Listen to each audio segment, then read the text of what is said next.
An alien warrior challenged a human. What happened next left her frozen. Starship docked at Nexus Station, with the grace of her predator settling onto a branch and Commander Vera. Ketchen stepped through the airlock with the confidence of someone who had never known defeat in 200 years of combat. She stood 7 feet tall, and her dark green scales caught the artificial light of the station corridor like polished armor, and her forearms hung at her sides with the easy readiness of weapons that could strike at any moment, and her golden eyes swept across the gathered crowds with the cold assessment of a hunter examining prey. The Dralith Empire had sent her here for a simple diplomatic mission, but Vera had her own purposes. And she wanted to see these humans that everyone in the galaxy had been whispering about for the past decade. They were new to the stars, and they had somehow secured a seat at the Galactic Council, and Vera found this amusing in the way one might find a small animal performing tricks. She had studied the intelligence reports, and she knew what humans were.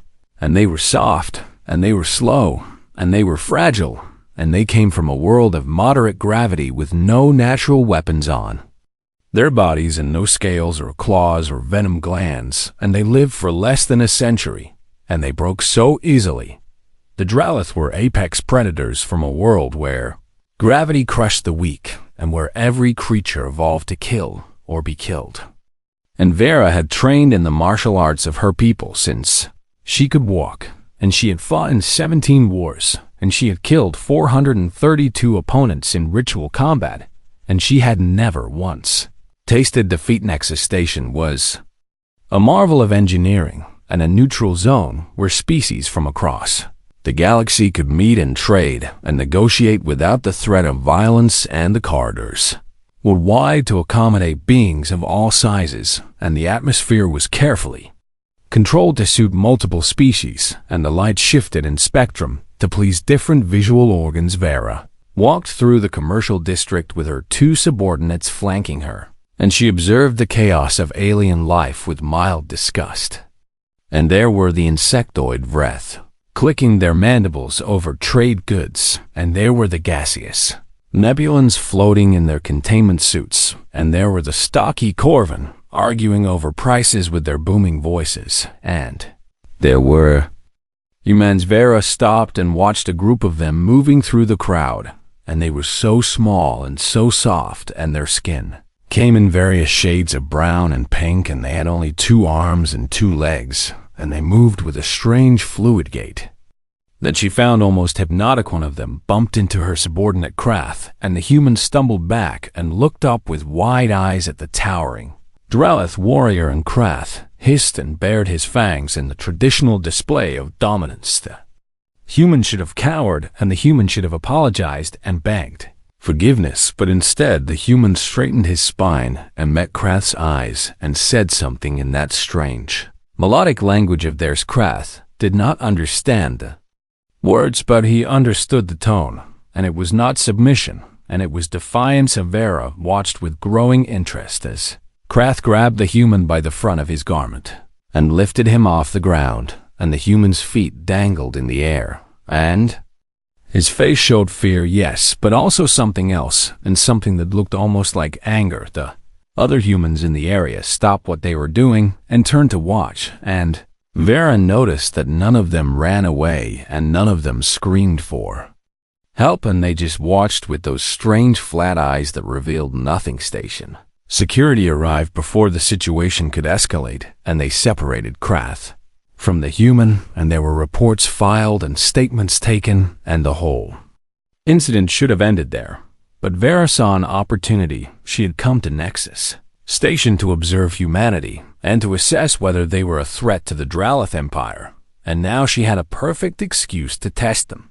Directly, she invoked the right of Kethvarth. Words fell from her mouth like stones dropping into still water, and the station security officers went silent, and even Krath looked at her with surprise. The right of Kethvar was an ancient tradition, and it was recognized by the Galactic Council as a legitimate means of settling disputes, and it was simple and elegant and brutal. And 2 warriors would enter a combat arena, and they would fight until one yielded or died. The human delegation was summoned, and they arrived.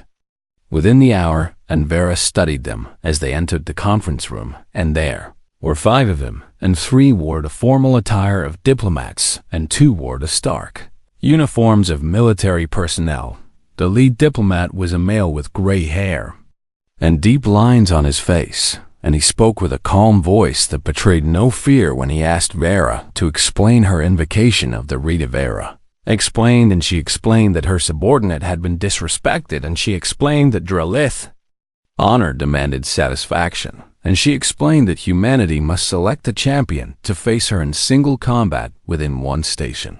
The diplomats exchanged glances, and they asked for time to deliberate, and Vera granted them this because the right required it. As they left the conference room, Vera smiled, and her sharp teeth gleamed in the light, and she had not smiled like this in many years, and she felt the old excitement building in her chest, and the thrill of the hunt, and the joy of combat. The other alien delegations on the station heard the news within hours, and they gathered in the observation lounges, and they discussed the coming fight with the enthusiasm of spectators at an execution, and the breath clicked their bets to each other, and the core of them laughed their booming laughs, and everyone agreed on one thing: the human would die. There was no question, and there was no debate, and the date and the Dralith were the finest warriors in the known galaxy, and Vera was the finest warrior among the Dralith. And what chance did a soft, slow, fragile human have against such a creature? Elvira returned to her quarters, and she meditated, and she prepared her mind for combat, and she felt a faint stirring of something that might have been disappointment, because she had hoped that humanity would provide a challenge, and she had hoped that they would prove to be worthy opponents, but they were just humans, and they were weak, and they would break like all the others had broken before. Then the station cycle passed slowly, and Vera waited, and she was patient, because patience was the virtue of the perfect predator, and soon she would show the galaxy what happened when prey forgot their play. Soon she would remind everyone why the Dralith were feared. Soon she would crush this human champion and send humanity back to their little world with the understanding that they did not belong among the stars. She had no way of knowing how wrong she was. The human delegation gathered in their private quarters, and the air was thick with tension, and Ambassador Chum sat at the head of the table with his fingers pressed together and his eyes closed, and the weight of an impossible decision pressing down on his shoulders.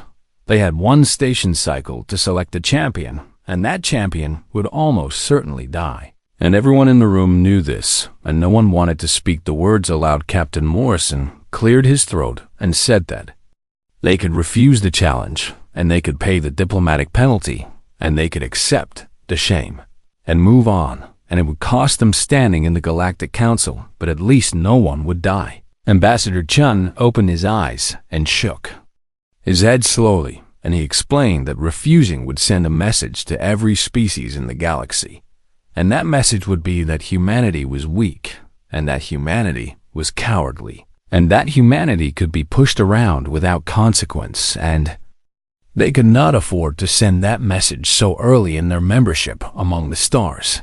The room fell silent again, and everyone understood, and someone had to fight, and someone had to face the monster called Vera Kethshan, and someone had to probably die for the sake of human dignity. Staff Sergeant Elena Vasquez sat in the corner of the room, and she had been listening quietly, and she had been thinking, and now she raised her hand and spoke. She said she would do it. Every head in the room turned to look at her, and she was not an impressive sight by any standard, and she was 34 years old, and she stood 5 feet 7 inches tall, and she weighed 140 pounds, and her dark hair was pulled back in a simple ponytail, and her brown eyes were calm and steady. Captain Morrison started to object, and he said that Elena was part of the security detail, and he said that she was not expendable, and he said that they should find someone else. Elena interrupted him, and she said that she had studied the Dralith, and she said that she had watched recordings of their combat rituals, and she said that she understood what she was volunteering for, and she said that she wanted to do this Ambassador Chun studied her face for a long moment, and he asked her why. Elena was quiet for a moment, and then she said that her grandmother had been a marathon runner, and her grandfather had been a boxer, and her mother had served 3 tours in combat zones, and her father had worked construction until his body gave out. And she said that her family had always been fighters, and she said that someone needed to show the galaxy what humans were made of. The ambassador nodded slowly, and he asked if she truly understood the risks, and Elena said that she did, and the matter was settled. Word spread through Nexus Station that humanity had selected their champion, and the alien observers were curious, and they wanted to see this human who had volunteered to face certain death, and they pulled up her records, and they studied her specifications, and they were confused. She was average, and there was nothing special about her, and she had no genetic modifications, and no cybernetic enhancements, and no special training that would give her an edge against a Drellith warrior, and she was just a soldier from a backwater world. The betting pools updated their odds, and the chances of human victory dropped to less than 1%. And the Vreth were offering 1,000 to 1 odds against the human, and there were no takers on the human side. Vera received the information about her opponent, and she reviewed the data with growing disappointment, and she had hoped for a challenge, and instead she was being given a sacrifice, and the human female was soft and slow and fragile, and she would break like glass against stone. She watched recordings of human combat sports, and she found them almost quaint, and the humans struck each other with their bare hands, and they grappled on the ground, and they celebrated victories that would not have impressed a Drellith child, and Vera wondered if this was all they had to offer. She watched recordings of the human champion specifically, and she saw Elena Vasquez sparring with other humans, and she saw her moving through training exercises, and she saw her running for distances that seemed excessive and pointless, and she did not understand why a warrior would waste energy on running. The preparation period began, and Vera trained with the intensity of a warrior preparing for a worthy opponent, because she would not dishonor herself with laziness, even if her opponent was beneath her. And she practiced her strikes, and she practiced her grappling, and she practiced the killing techniques that had ended so many lives. Elena Vasquez did something different. She slept for 8 hours, and she slept deeply and peacefully, and the surveillance systems in her quarters registered her vital signs as remarkably calm for someone facing death. She woke, and she ate a large breakfast, and she consumed proteins and carbohydrates and fats in quantities that seemed excessive, and she drank water until her body was fully hydrated, and she did all of this with the unhurried patience of someone who had all the time in the world. She stretched her muscles, and she moved through a series of exercises that looked almost like dancing, and she shadowboxed against an invisible opponent, and she practiced movements that seemed too simple to be useful. The Nexus Station AI monitored her vital signs as required by the combat protocols, and it flagged an anomaly in its report, and Elena Vasquez's heart rate remained unusually stable, and her stress hormones were present but controlled, and her brain activity showed patterns consistent with focused concentration rather than fear. The AI added a note to the file, and it described the observation as unusual for a prey species facing death. Vera received this report, and she dismissed it, and she had seen many warriors try to hide their fear, and they all broke when the combat began, and they all screamed and begged when they realized they were going to die, and this human would be no different. The station cycle drew to a close, and the arena was prepared, and the observers gathered in the viewing galleries, and the atmosphere was festive like a holiday, and everyone was excited to watch the spectacle. Elena Vasquez put on her combat attire, and it was simple and functional, and it allowed for maximum range of motion, and she looked at herself in the mirror, and she took a deep breath, and she let it out slowly. Captain Morrison came to see her before the fight, and he told her that she did not have to do this, and he told her that they could find another way, and his voice cracked when he spoke. Elena smiled at him, and she said that she knew what she was doing, and she said that humanity needed to show the galaxy something important, and she said that win or lose, she was going to show them. She walked toward the arena, and her footsteps were steady, and her breathing was calm, and her heart beat with the rhythm of a drum, keeping time for a long march. She was not afraid. She had been afraid many times in her life, and she had learned that fear was just a feeling, and feelings could be managed and controlled and used, and she had learned that the body could endure more than the mind believed possible, and she had learned that victory often belonged not to the strongest, but to the one who refused to stop. The arena doors opened before her, and the roar of the crowd washed over her like a wave, and she stepped through into the light, and she saw the sand beneath her feet, and she saw the thousands of alien eyes watching from above, and she saw her opponent standing on the other side. Vera Kethshung was terrifying and beautiful and deadly, and everything that Elena was not. Elena walked to her position, and she settled into a ready stance, and she waited. The galaxy was about to learn what a human could do. The arena was a perfect circle of white sand, and it stretched 50 meters across, and the walls rose high enough to contain any combatant, and the viewing galleries hung above like the nests of watching predators, and every seat was filled with beings who had come to see blood spilled. The traditional Drowath arena had no weapons and no rules beyond two simple truths, and the first truth was that combat ended when one fighter yielded, and the second truth was that combat ended when one fighter died, and everything else was permitted. Vera stood on the northern side of the arena, and her scales gleamed under the bright lights, and her forearms hung loose and ready, and her golden eyes fixed on the small creature across from her. And she felt the familiar calm that came before violence, and the peace that came before the storm. Elena stood on the southern side, and she looked impossibly small against the vast expanse of sand, and she had settled into a stance that Vera did not recognize, and her weight was balanced on the balls of her feet, and her hands were raised before her chest, and her eyes never left Vera's form.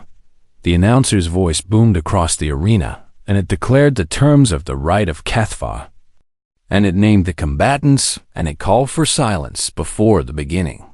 The gallery fell quiet, and thousands of beings held their breath, and the moment stretched like a wire pulled tight. The signal sounded. Vera exploded forward, and her powerful legs drove her across the sand with speed that had killed dozens of opponents before they could react, and her forearms struck in a pattern called the Storm of Blades, and it was a technique that attacked from 4 angles simultaneously, and it was impossible to block and impossible to dodge. Elena was not there. Vera's claws cut through empty air, and she felt a moment of confusion because the human had been standing right there, and now she was 2 meters to the left, and Vera had not seen her move. She spun and attacked again, and her upper right arm swept in a horizontal slash, while her lower left arm thrust forward, while her other 2 arms prepared follow-up strikes, and it was a combination that had never failed. Elena slipped beneath the horizontal slash, and she stepped past the thrust, and she moved like water flowing around stones, and as she passed, she struck once against the side of Vera's knee, and it was a small strike, and it did not hurt, and it was nothing. Vera pressed her attack, and she was faster now, and she was serious now, and she unleashed a flurry of strikes that would have overwhelmed any opponent she had ever faced, and her claws whistled through the air, and her arms blurred with speed. Elena dodged, and she dodged again, and she dodged a 3rd time, and she did not try to block, and she did not try to counter, and she just moved, and she moved, and she moved, and each time she moved, she was exactly far enough away that the claws missed by the width of a finger. Vera felt the first stirring of frustration, and she had never fought an opponent who simply refused to engage, and the human was not attacking, and she was not defending, and she was just avoiding everything like a leaf blown by the gift blown by the foamy wind. She changed tactics, and she stopped trying to overwhelm with speed, and she began to use her superior reach, and her 4 arms allowed her to create walls of attacking limbs that should have been impossible to pass through, and she drove Elena back toward the arena wall. Elena retreated, and she retreated further, and her back came close to the wall, and Vera smiled because there was nowhere left to run, and she lunged forward with all 4 arms. Striking in perfect coordination, Elena dropped beneath the attack, and she rolled between Vera's legs, and she came up behind the Dralith, and she struck twice more against the back of the same knee, and she was already moving again before Vera could turn.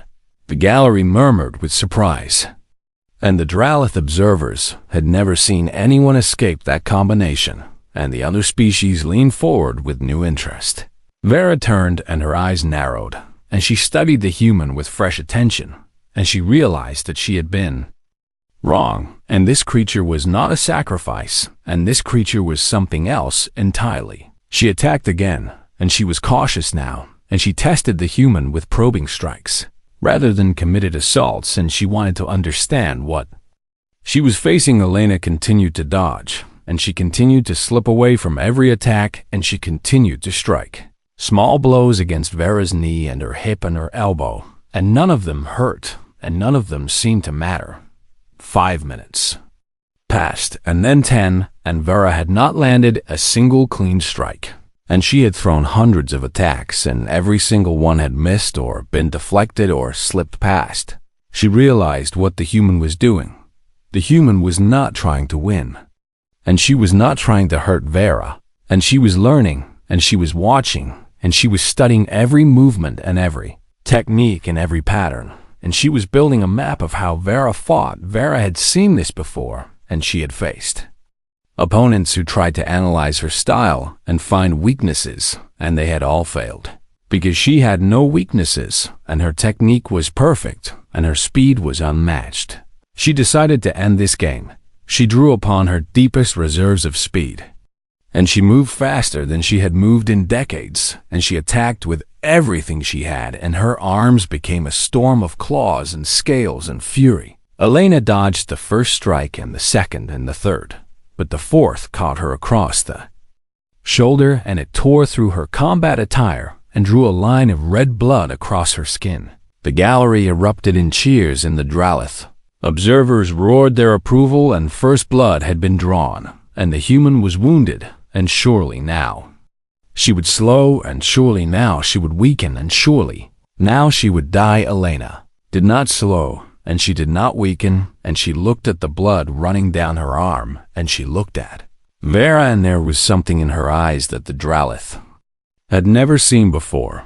It was not fear, and it was not pain, and it was patience. Vera struck again, and she landed another blow across Elena's ribs, and she felt the impact, and she knew she had cracked bone, and the human should have screamed, and the human should have fallen. Elena absorbed the blow, and she kept moving, and she kept dodging, and she kept watching, and she struck back against Vera's knee again, and this time there was more force behind it, and this time Vera felt something shift in the joint. 20 minutes passed, and Vera was breathing hard, and her muscles burned with effort, and she had landed a dozen strikes on the human, and the human was bleeding from multiple wounds, and the human should have been dead. Elena was still moving, and her breathing was controlled, and her movements were precise, and she had stopped dodging everything.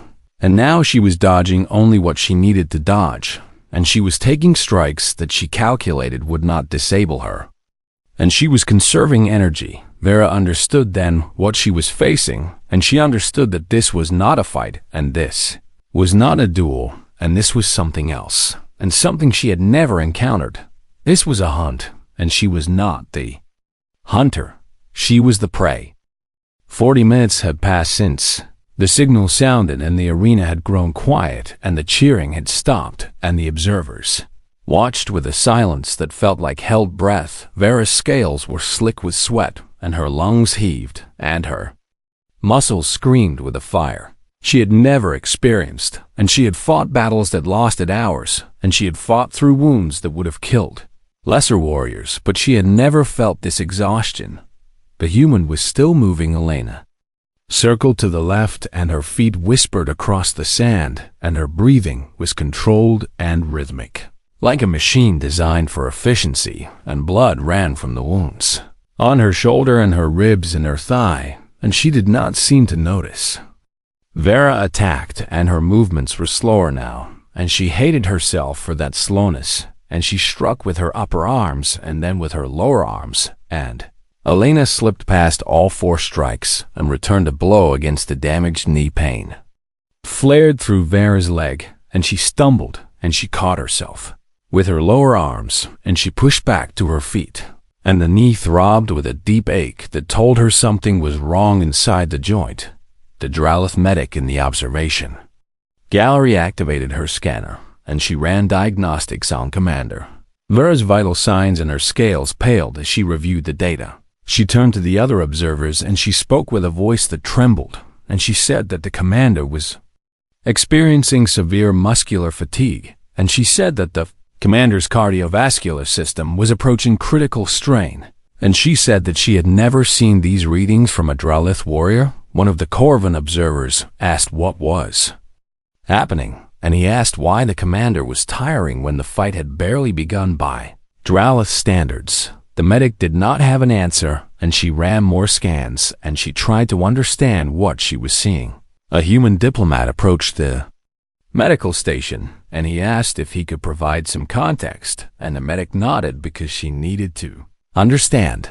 The diplomat explained, and he said that humans were pursuit predators, and he said that humanity had evolved on a world where they could not outrun their prey, and they could not overpower their prey, so they had developed a different strategy. He said that humans would chase their prey for hours, and sometimes for days, and they would follow at a steady pace, and they would never stop, and they would never rest, and eventually the prey would collapse from exhaustion, and the humans would catch up and finish it.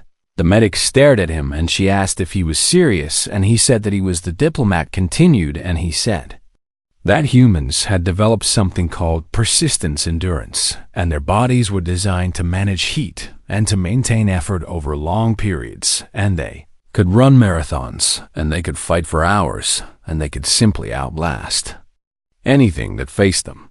He said that humans also had something called adrenaline adaptation, and when humans faced danger, their bodies released chemicals that enhanced their focus and their endurance and their tolerance for pain, and these chemicals were regulated precisely so that humans could maintain peak performance without burning out. The medic looked back at the arena, and she watched the human moving, and she understood now why the commander was failing, and she understood that this fight had been a trap from the beginning.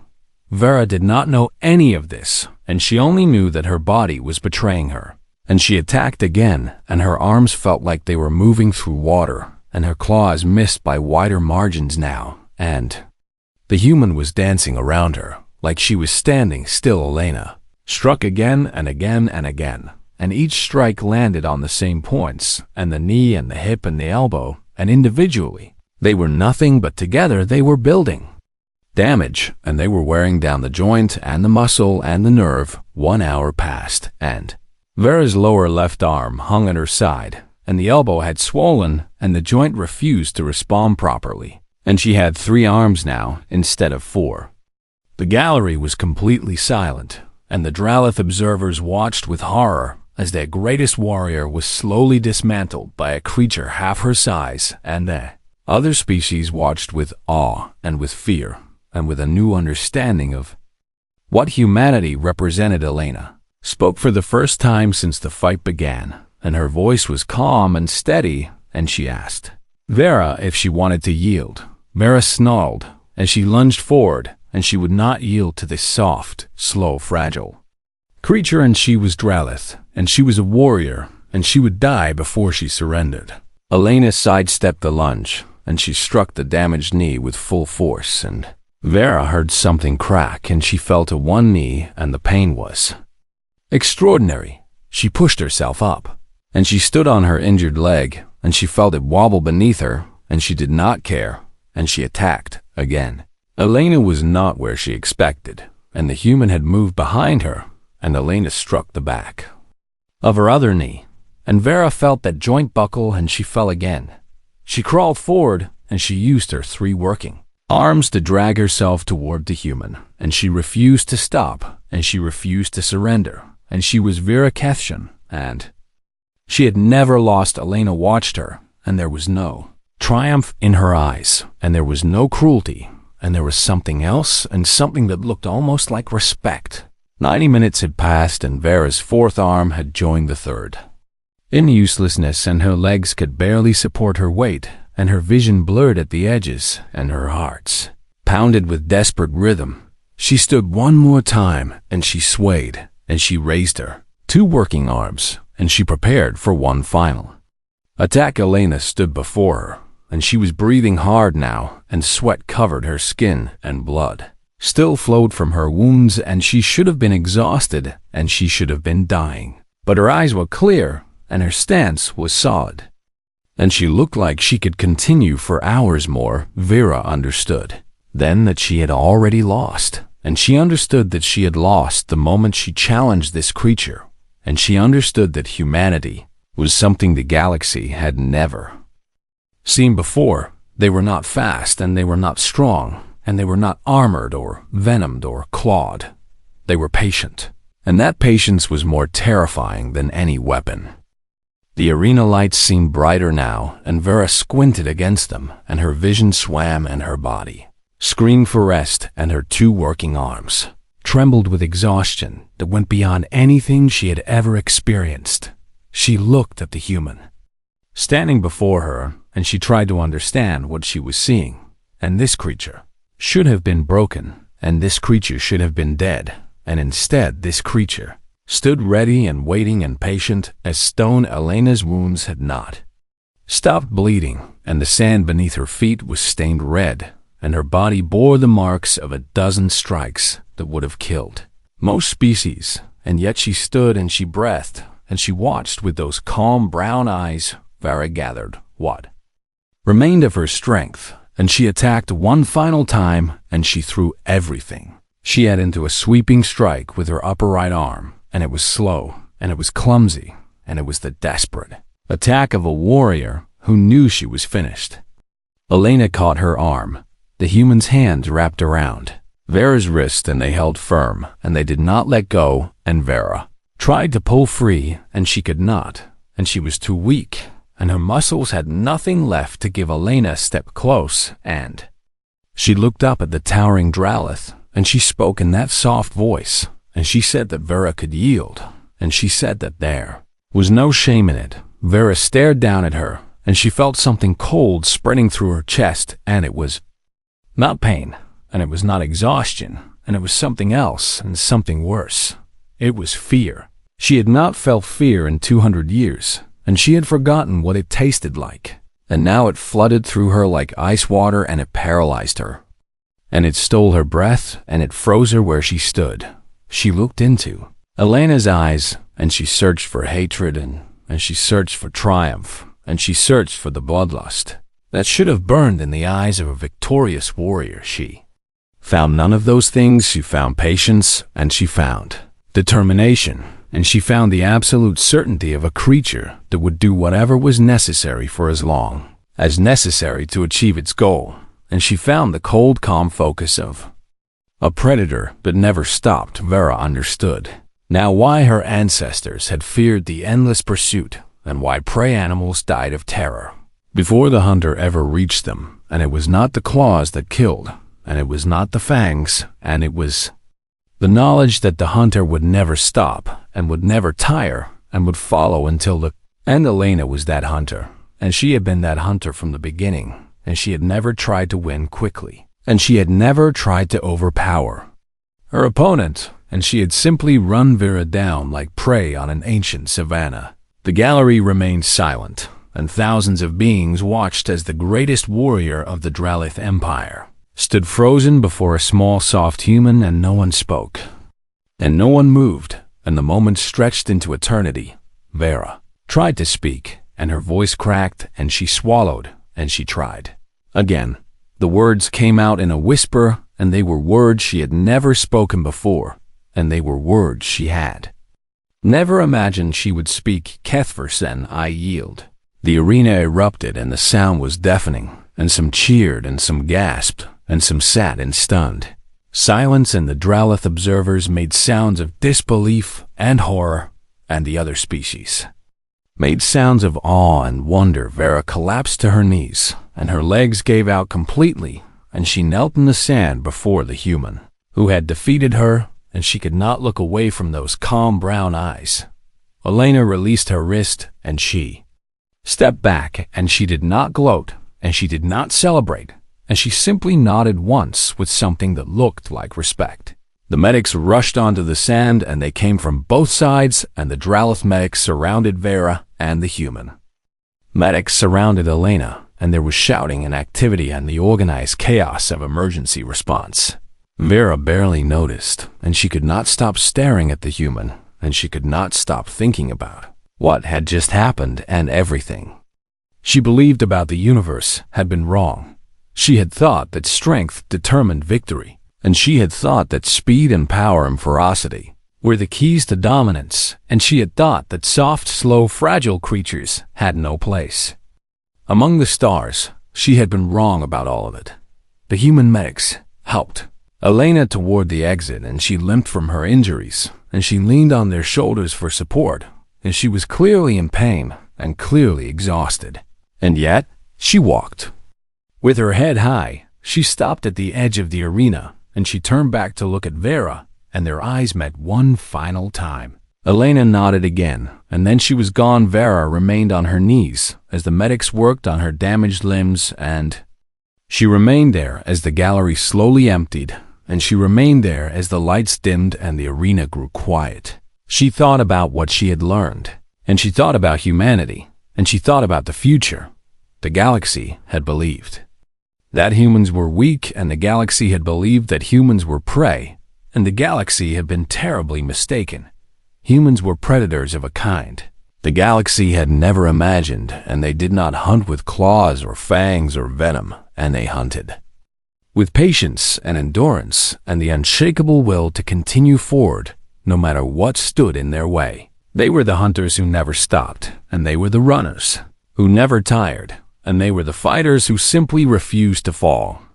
And now they walked among the stars. Vera finally rose, and her legs shook beneath her, and she limped toward the exit, and she carried with her a new understanding, and a new respect, and a new fear. The galaxy would need to be very careful with humanity, because humanity would never stop, and humanity would never yield, and humanity would keep coming and keep pushing and keep fighting until they had achieved whatever goal they set for themselves.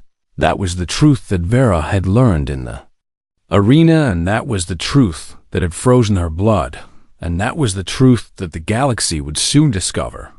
Humanity was patient, and patience was the most terrifying weapon of all.